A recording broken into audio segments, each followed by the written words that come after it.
মাজে মাজে লিখাটো বৰ ধুনীয়া আছিল আচলতে তেতিয়া মানে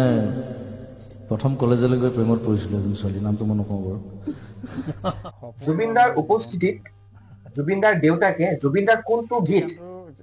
সেই জুবিনদাৰ দেউতাকৰ প্ৰিয় বুলি ক'লে আপোনালোকে তেখেতৰ কথাখিনি শুনক আৰু এটা ভাল লাগিল যে তেখেতসকলে একগোট হৈ সেই সময়ত কিছু বাৰ্তা আলোচনা কৰিছিল আপোনালোকে এই ভিডিঅ'টো চাওকচোন সপোন ৰঙৰ জীৱন তুমি এই গানটো এটা সৰু হেৰি আছে মানে গানটো মই হয়তো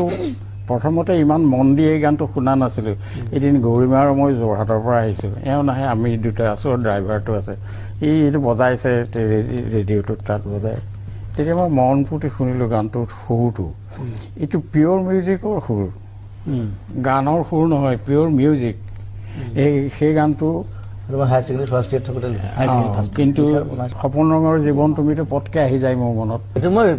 ৰিচেণ্টলি 2 বছৰ আগতে আকৌ মানে পিছত ৰিলিজ কৰিছোঁ মই পাহৰি গৈছিলোঁ আকৌ গাবা তোমাৰ সেইটো এটা ভাল ৰিয়াজ হ'ব সুৰটোৰ ৰিয়াজ হৈ যাব